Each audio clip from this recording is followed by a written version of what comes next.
Bueno, Alfredo, Vamos a ver si nos contesta la pregunta, ¿cómo es el futuro? ¿Cómo es el futuro? ¿Tenemos, existe, no existe? ¿Cómo estamos? Bueno, siempre hay futuro. Complicado, creo.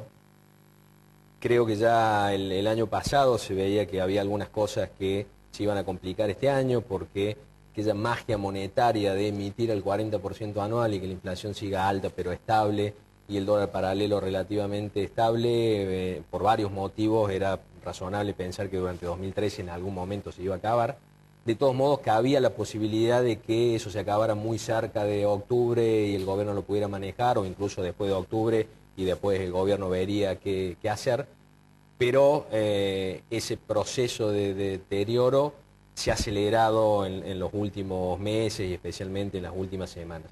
Y creo, como charlamos fuera del aire, que hay un elemento muy importante que hizo acelerar este proceso y es el error de diagnóstico del gobierno nacional cuando se convence de que como el mercado del dólar paralelo es chico, es un mercado poco importante. Que lo diga eso públicamente no debería escandalizarnos porque es una cuestión política. Ahora, que lo crea es complicado. Y creo que lo creyó, creo que el gobierno efectivamente creyó que como el mercado del dólar paralelo es pequeño, es poco importante para la economía, y la realidad es que el mercado del dólar paralelo es pequeño, pero es extremadamente importante para la economía porque de ahí sale el valor del dólar de referencia para cualquier operación vinculada al dólar. Y como percibió o se convenció de que el mercado del dólar paralelo era poco importante, lo dejó que siguiera su curso y que de los 6,50 subiera a 7 en enero y a 7,50 y a 8 y a 8,50. Y cuando eso ocurre, la señal que termina dando el gobierno es que es un gran negocio comprar dólares, incluso caros.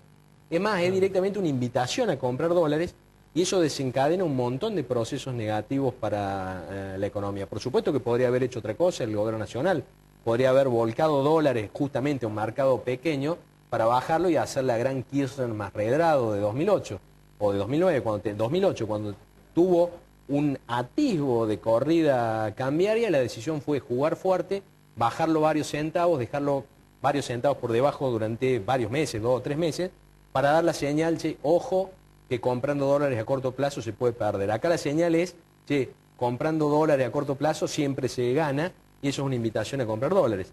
Y todo esto genera, genera varios efectos negativos. Primero, se frena el sector inmobiliario.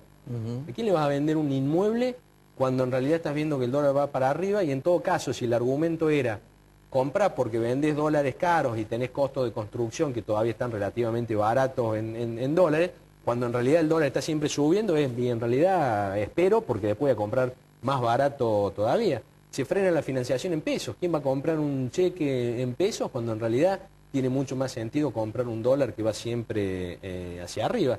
Genera percepciones negativas porque además para alguien que, incluso sabiendo poco de economía, ve lo que está pasando con el dólar paralelo y dice, esto está mal y puede terminar mal, y eso dispara decisiones más conservadoras de gastos, de inversión, y creo que además genera algo muy importante y muy peligroso, que es lo siguiente: si durante todo el año pasado ocurría lo que parecía un milagro, ¿cómo hacía el gobierno nacional para emitir el 40% anual y tener inflación de solo el 25% estabilizada y dólar paralelo estabilizado? Y algo que seguramente hemos hablado acá muchas veces, mi planteo fue siempre con una economía, entre otras cosas, a la que está forzando a operar en pesos, por ejemplo con un sector inmobiliario que antes operaba en dólares y empieza a operar pesos, eso absorbía parte de los pesos que emitía el Banco Central y explicaba ese milagro. Lo que hizo el gobierno nacional dejando subir el dólar paralelo es romper ese mecanismo, porque cuando desaparecen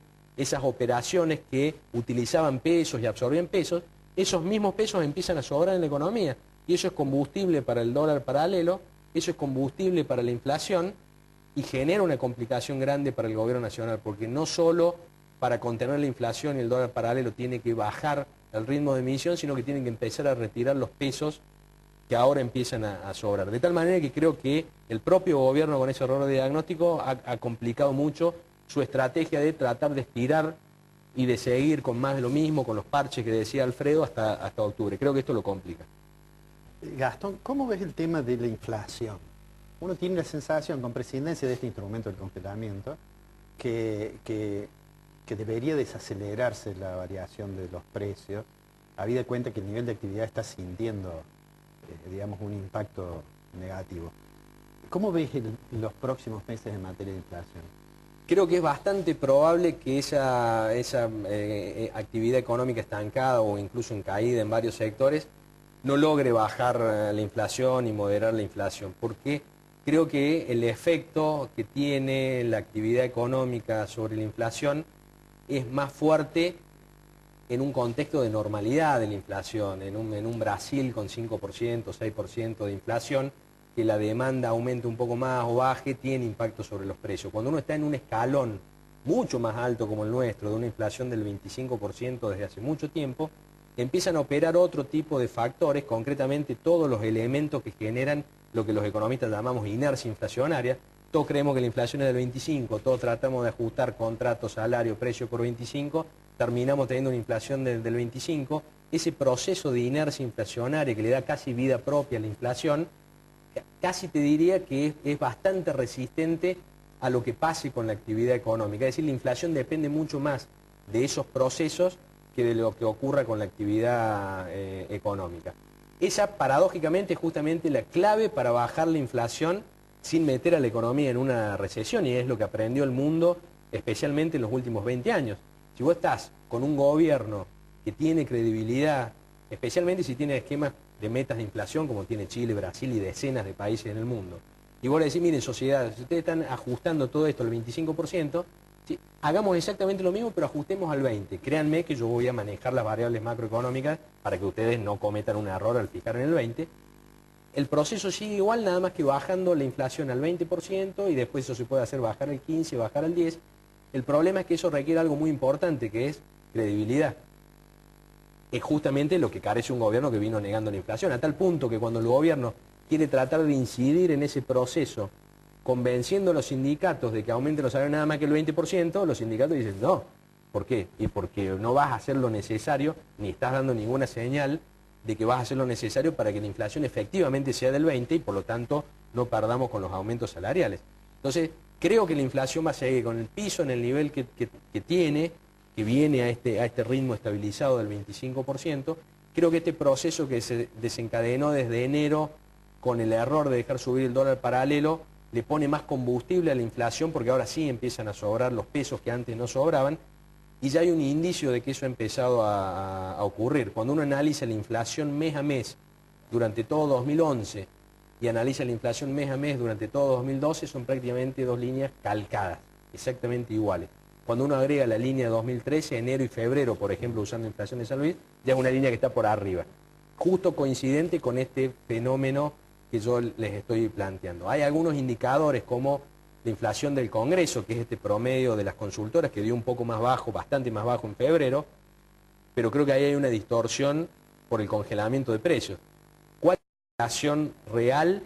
Digamos, además del problema que tenemos, que no tenemos datos oficiales de inflación creíbles, por lo menos teníamos datos alternativos que eran muy coincidentes. Ahora, además de eso, los datos alternativos empiezan a diverger. ¿Por qué? Porque el congelamiento de precios seguramente es mucho más efectivo en la ciudad de Buenos Aires y termina captado por las consultoras que está promediando el Congreso, y cuando alguien mide exactamente igual fuera de esa realidad, por ejemplo la provincia de San Luis, termina viendo que en realidad la inflación se está acelerando y no desacelerando. Ahora, ¿cuál es tu idea, por ejemplo? El gobierno ha sostenido esta política económica en función del consumo. Sí. Es decir, ese consumo hoy se ve de alguna manera acicateado por el proceso inflacionario, más allá de que Semana Santa haya sido un nivel superlativo en todos los lugares de turismo.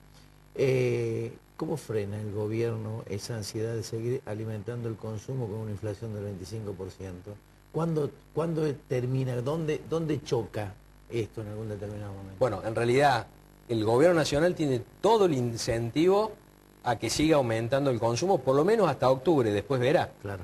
El problema en realidad es que, a pesar de esto que ha ocurrido en Semana Santa y con el turismo, que también tiene mucho que ver con el cambio de la estacionalidad del turismo, es decir, antes el gasto de turismo estaba muy concentrado en las vacaciones de verano y ahora está más disperso en el año, por eso la temporada de verano terminó estando por debajo de las expectativas y una Semana Santa súper larga termina siendo mejor, pero en realidad los datos de consumo no son buenos y cuando uno habla con gente del sector comercial, en realidad está complicado porque la actividad comercial no viene creciendo. Y lo que venía ocurriendo era lo siguiente, era que en 2011, con exactamente la misma inflación que hoy, la gente no estaba preocupada por la inflación por un motivo muy simple, porque los salarios iban muy por arriba de los precios y por lo tanto había boom de consumo y eso jugó incluso electoralmente sin ningún lugar a dudas. Le funcionó fantásticamente bien en las primarias de agosto de 2011 y en las presidenciales de octubre de 2011. De hecho, en esos meses fue la máxima diferencia entre salarios y precios. En 2012 eso se empezó a acabar, porque ya los precios empezaron a empatarle a la inflación. Y 2013 arrancó peor todavía, porque si el común de la gente estaba acostumbrado incluso a gastar con tarjeta de crédito y a gastar en cuotas, total, si los salarios iban creciendo muy aceleradamente, la capacidad de pago se regeneraba y no había problema. Después del primer año de estancamiento del poder adquisitivo de los salarios, que fue 2012, eso se empieza a complicar y ya estamos entrando en el segundo año con esas características. Por eso ahora se empieza a notar, y se empezó a notar el año pasado y se profundizó este año, el impacto que tiene la evolución del poder adquisitivo de los salarios al interior del año. ¿Qué es esto? Los salarios suben de escalones, de acuerdo a las negociaciones salariales de las distintas paritarias, y los precios suben sistemáticamente a lo largo del año. Eso genera que todos los años el poder adquisitivo de los salarios cae al comienzo, cuando están los salarios viejos y los precios nuevos, se recupera con los aumentos salariales y cae al final. En un 2011 pasó eso, pero no se trasladó el consumo porque la persona que estaba llegando al primer aumento salarial, aún habiendo perdido poder adquisitivo, todavía tenía margen para gastar. En 2012 se empezó a notar más, por eso arrancó más complicado en términos de consumo y actividad comercial, y encima las paritarias se alargaron en el tiempo. Y en 2013 se está notando mucho más. Una conclusión de esto es el consumo algo va a mejorar cuando lleguen los aumentos salariales desde seguramente el mes próximo en adelante, dependiendo de las distintas paritarias.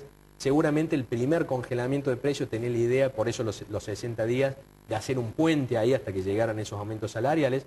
Después surgió la idea de decir, bueno, tratemos de tirar esto hasta octubre, pero ese efecto se pierde naturalmente a final de año y vamos a arrancar un 2014 más complicado todavía, especialmente si la inflación se empieza a acelerar como ha comenzado a dar señales en estos meses.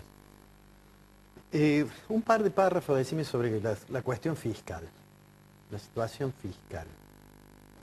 La situación fiscal es mala en el gobierno nacional y la ha venido solucionando con emisión monetaria. Y la estrategia desde marzo del año pasado, con la modificación de la Carta Orgánica del Banco Central, es sigamos aumentando el gasto público, el déficit que se genera lo financiamos con emisión monetaria, y si eso lo hacemos y la inflación sigue en el mismo nivel, bueno, el negocio seguirá haciendo más de lo mismo y sigamos. Creo que no entendían bien por lo que hablamos al comienzo que venía ocurriendo, pero la realidad ocurría y seguían con esa estrategia. Y la estrategia de acá hasta octubre es seguir de la misma manera. No creo que el gobierno nacional se ponga a ajustar el gasto público, a bajar subsidios, con lo que eso implica en términos de aumento de tarifas y pérdida de poder adquisitivo.